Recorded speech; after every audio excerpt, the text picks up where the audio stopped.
এদিকে মগরাহাটে এসআইআর তালিকার তথ্য নিয়ে ফের গড়মিলের অভিযোগ। মগরাহাটের ভোটারের জন্মের 2 মাস আগেই বার্থ সার্টিফিকেট, জন্মের 2 মাস আগের তারিখে ইস্যু করা হয়েছে বার্থ সার্টিফিকেট। মগরাহাটের হাফিজুর রহমান হালদারের জন্ম 1990 সালের 30শে অক্টোবর, কিন্তু বার্থ সার্টিফিকেটে জন্মদিন লেখা রয়েছে 1990 সালের 23শে অগস্ট।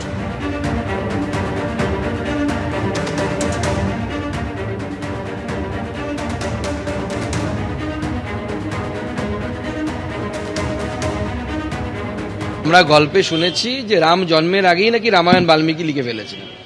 নতুন রাম পশ্চিমবঙ্গে তৃণমূলের রাম, এগুলো স্বাভাবিকভাবে তাদের জন্মের আগেই রামায়ণ বার্থ সার্টিফিকেট লেখা হবে। এই নিয়ে দ্বিতীয়বার ফের রহস্যজনক কারণে সুপ্রিম কোর্টে সময় চাইল ইডি। আর যার জেরে ফের সুপ্রিম কোর্টে পিছিয়ে গেল আইপ্যাকের তল্লাশি সংক্রান্ত মামলা শুনানি। এদিন শুনানির আগে হলফনামা জমা দিতে পারেনি ইডি, ফলে সময় চান সলিসিটর জেনারেল তুষার মেহতা। এই মামলার পরবর্তী শুনানি 18ই মার্চ।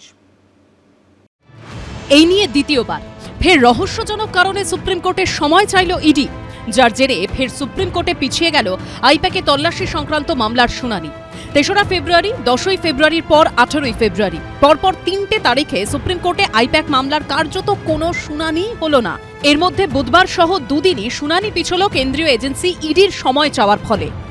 সলিসিটর জেনারেল তুষার মেহতা তিনি টাইম নিলেন আজকে, আর মামলা ফিক্স করেছে 18 মার্চ। ইডি পারেনি না ইডিকে ম্যানেজ করলো, দুটো দেখতে হবে আর কি। ঠিক করছে, আটগাঁট বেঁধে করছে। বুধবার সুপ্রিম কোর্টের বিচারপতি প্রশান্ত কুমার মিশ্র এবং বিচারপতি কেভি বিশ্বনাথনের বেঞ্চে আইপ্যাক মামলার শুনানি ছিল। রাজ্য সরকারের আইনজীবী অভিযোগ করেন কেন্দ্রীয় এজেন্সিকে অস্ত্র হিসেবে ব্যবহার করা হচ্ছে। তখন ইডির আইনজীবী পাল্টা বলেন, এজেন্সিকে অস্ত্র হিসেবে ব্যবহার করা হবে কি, এজেন্সিকেই তো তার কাজের সময় সন্ত্রস্ত করা হয়েছে। এই মামলায় ইতিমধ্যেই মমতা বন্দ্যোপাধ্যায়ের তরফে হলফনামা জমা দেওয়া হয়েছে আদালতে। বুধবার পাল্টা হলফনামা জমা দেওয়ার জন্য সময় চান সলিসিটর জেনারেল তুষার মেহতা। তিনি বলেন, ইডির তরফে পাল্টা হলফনামা তৈরি হয়ে গেছে। সুপ্রিম কোর্টের রেকর্ড অনুযায়ী তা এখনো অফিসিয়ালি ফাইল করা হয়নি, আরও কিছুটা সময় লাগবে এবং আজকের মধ্যেই তা ফাইল করা হবে। এরপরেই তিনি আর্জি জানান শুনানির জন্য অন্য দিন দেওয়া হোক। তারপরেই পাক্কা 1 মাস পর 18ই মার্চ পর্যন্ত শুনানি পিছিয়ে দেয় আদালত। এর আগে 3রা ফেব্রুয়ারিও মুখ্যমন্ত্রীর এই হলফনামার জবাব দেওয়ার জন্য সুপ্রিম কোর্টে সময় চেয়েছিল কেন্দ্রীয় এজেন্সি। 3রা ফেব্রুয়ারি থেকে 18ই ফেব্রুয়ারি 15 দিন কেটে গেছে। বুধবারও ফের সময় চাইল ইডি, যার জেরে ফের পিছিয়ে গেল শুনানি। ইডি যে গল্পটা ফাঁদার চেষ্টা করেছিল, তাদের কাছে সময় নিয়ে পালিয়ে যাওয়া ছাড়া আর কোনো উপায় নেই। আপনারা যদি সুপ্রিম কোর্টে 100 দিনের কাজের মামলাটাকে নজর করেন, আপনারা দেখবেন মামলাটা হেরে যাওয়ার আগে বারবার সুপ্রিম কোর্টে একের পরে এক দিনে টাইম নেওয়া হয়েছিল। আলটিমেটলি যখন জাস্টিস বিক্রমনাথের বেঞ্চ বলে যে না আমরা সময় দেব না, সেদিন শুনানি হয় এবং শুনানিতে 100 দিনের কাজের মামলায় পরাজিত হয় সেন্ট্রাল গভর্নমেন্ট। পরের ডেট 18ই মার্চে পড়া হয়েছে। 18ই মার্চেও ব্যাপারটা একই দাঁড়াবে। তারা যদি হলফনামা দেন, হলফনামা দিলে তারাই ফাঁসবেন। বিভিন্ন কারণে, কখনো মানবিক কারণে, কখনো আইনজীবীদের সমস্যার জন্য, বা কখনো কখনো কোনো ডকুমেন্ট না থাকার জন্য কোনো রিপ্লাই বা রিজয়েন্ডার দিতে দেরি হওয়ায় আদালত এটা সময় দিয়ে থাকেন। এটা হাই প্রোফাইল মামলা বলে এই ধরনের কথাবার্তা হচ্ছে। আমার ব্যক্তিগতভাবে মনে হয় এখানে না কোনো ষড়যন্ত্র বা কোনো রহস্য আছে, এটা একটা আর 5টা মামলার মতো একটা স্বাভাবিক ঘটনা। এই মামলায় মুখ্যমন্ত্রীর বিরুদ্ধে নজিরবিহীনভাবে চুরি ডাকাতির মতো অভিযোগ তুলেছে এনফোর্সমেন্ট ডিরেক্টরেট। এমনকি এর আগে আদালতে দ্রুত শুনানিও চেয়েছিল তারা, কিন্তু সেই ইডি সময় চাওয়ায় দ্বিতীয়বার পিছিয়ে গেল মামলার শুনানি। বিজেন্দ্র সিংহ, সৌভিক মজুমদার ও অরিত্রিক ভট্টাচার্যর রিপোর্ট, এবিপি আনন্দ। বারবার সময় চাইছে কেন্দ্রীয় এজেন্সি, বারবার পিছোচ্ছে শুনানি। সুপ্রিম কোর্টে আইপ্যাক মামলার শুনানিতে বুধবার সলিসিটর জেনারেল জানান রাজ্যের বক্তব্যের জবাব দিতে চান তারা, আর তা জমা দেওয়ার প্রক্রিয়া চলছে। কিন্তু শুনানির আগেই তা জমা দেওয়া হলো না কেন? এর নেপথ্যে সেটিংয়ের গন্ধ পাচ্ছে সিপিএম, কংগ্রেস, যদিও তা মানতে নারাজ তৃণমূল, বিজেপি। সুপ্রিম কোর্টে আইপ্যাক মামলার শুনানি বারবার পিছিয়ে যাচ্ছে। বারবার সময় চাইছে কেন্দ্রীয় এজেন্সি, বারবার পিছোচ্ছে শুনানি। 8ই জানুয়ারি কয়লা পাচার সংক্রান্ত মামলায় আইপ্যাকের কর্ণধার প্রতীক জৈনের বাড়ি এবং আইপ্যাকের অফিসে তল্লাশি অভিযান চালায় ইডি। তল্লাশি অভিযান চলাকালীন সেখানে ঢুকেন, নথি নিয়ে বেরিয়ে আসেন মমতা বন্দ্যোপাধ্যায়। জানিয়ে চুরি ডাকাতির মতো বিস্ফোরক অভিযোগ তোলে এনফোর্সমেন্ট ডিরেক্টরেট। শুরুতে দ্রুত শুনানির জন্য আর্জি জানাচ্ছিল কেন্দ্রীয় এজেন্সি ইডি, কিন্তু তারপর থেকে তারা বারবার সময় চাওয়ায় পিছিয়ে যাচ্ছে মামলার শুনানি। বুধবার দ্বিতীয়বার এমনটা হলো। আর মুখ্যমন্ত্রীর বিরুদ্ধে মামলায় কেন্দ্রীয় এজেন্সির এই বারবার সময় চাওয়ার মধ্যেই রাজনৈতিক গন্ধ পাচ্ছে কেউ কেউ।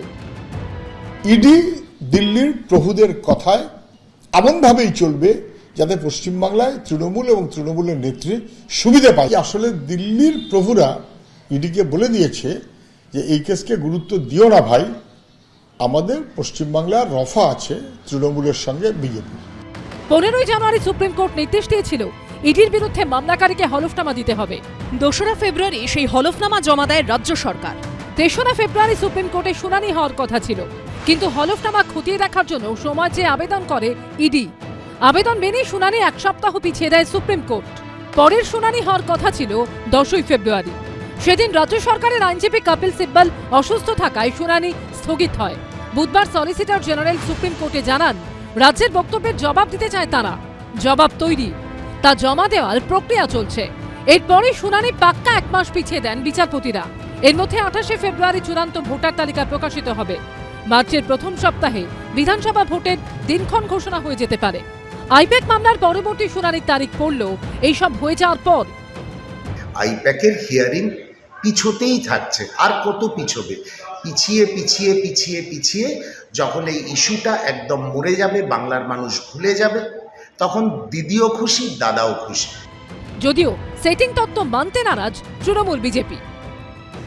দেখুন, আজকে বলেছে আমাদের উত্তর রেডি নেই, কিন্তু আগের দিন তো কপিল সিবালের শরীর খারাপের জন্য ডেটটা পেছিল, সেদিনও তো তাহলে সেটা বলতে হতো। তাহলে এর মাঝখানে এতদিন মানে তোমরা কোনোভাবেই প্রস্তুত নয়। 18 তারিখ মার্চ মাসের ডেট আছে, প্রস্তুত হতে পারবে তো? উত্তর দিতে গেলে ওদের বলতে হবে, স্যার আমরা বাধ্য হয়েছি রেড করতে, কারণ অমিত শাহ আমাদের নির্দেশ দিয়েছেন যাও যা কিছু পারো চুরি করে নিয়ে এসো। বাঘ যখন শিকার ধরে সোজাসুজি লাভ দেয় না, 3 পা পেছোয়, তারপরে শিকারের ওপর ঝাঁপিয়ে পড়ে। অতএব এই পেছানোটা দেখে যদি কেউ কেউ আনন্দ পায়, কেউ কেউ বিস্ময় প্রকাশ করে, আমি তাদের বলবো যে আপনারা ভুল চিন্তা করছেন। পেছানোতে অত আনন্দ তৃণমূল যদি পেয়ে থাকে, এই আনন্দ ক্ষণিকের আনন্দ। সুপ্রিম কোর্টে আইপ্যাক মামলার পরবর্তী শুনানি হবে সেই 18 মার্চ। সৌভিক মজুমদার, অর্ণব মুখোপাধ্যায় ও সুকান্ত মুখোপাধ্যায় রিপোর্ট, এবিপি আনন্দ। এবিপি আনন্দ, এগিয়ে থাকে, এগিয়ে রাখে।